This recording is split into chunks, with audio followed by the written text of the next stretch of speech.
日常工作安排日常ជាប្រចាំថ្ងៃ工作ការងារ安排រៀបចំឬចាត់ចែងនិយាយអំពីការចាត់ចែងការងារដែលជាប្រចាំថ្ងៃរបស់យើង今天ថ្ងៃនេះថ្ងៃស្អែក明天ពេលព្រឹក上午ពេលរសៀល下午ពេលនេះ现在ចាប់ផ្ដើម开始ពេលរសៀលចាប់ផ្ដើមវេចខ្ចប់ចាប់ផ្ដើមវេចខ្ចប់ពេលរសៀល下午开始包装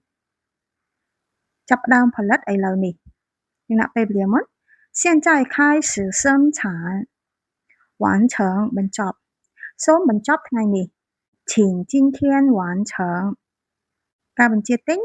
បានបញ្ចប់រួចរាល់订单已经完成今天有什么工作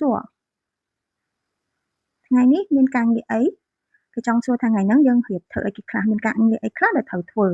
今天有什么工作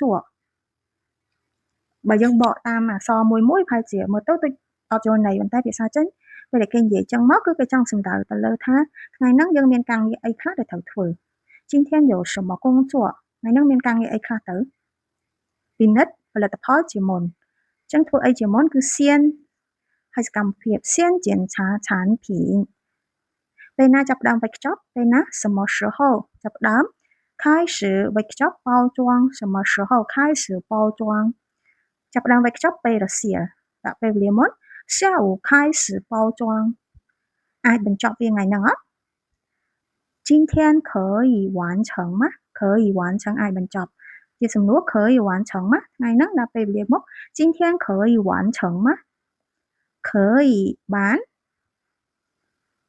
យើងចង់និយាយថាការងារថ្ងៃហ្នឹងយើងរៀបចំឡើងពេញមានន័យថាយើងរៀបចំអត់មានពេលតនេ今天的工作安排ពេញគឺ很满很ណា满ហ្នឹងពេញ很满មានន័យថាការងារយើងរៀបចំគឺវាគ្រប់វាមានពេលតនេឬក៏សម្រាប់នៅសល់ពេលឯនៃគឺអញ្ចឹង今天的工作安排很满សូមបញ្ចប់បញ្ជាទិញមួយនេះមុនគេក៏ជាអត្ថិភាពចឹងជាអត្ថិភាពឬមុនគេ请优先បញ្ចប់ឬក៏ធ្វើនៅកំងមួយនេះមុន完成这个订单请优先完成这个订单មានន័យថាយើងធ្វើបញ្ជាទិញមួយនេះជាអត្ថិភាពត្រូវធ្វើឲ្យហើយមុនគេយើងចាត់ចែងបញ្ចេញទំនិញពេលរសៀលឬដឹកអីវ៉ាន់ចេញពេលរសៀល我们下午安排发货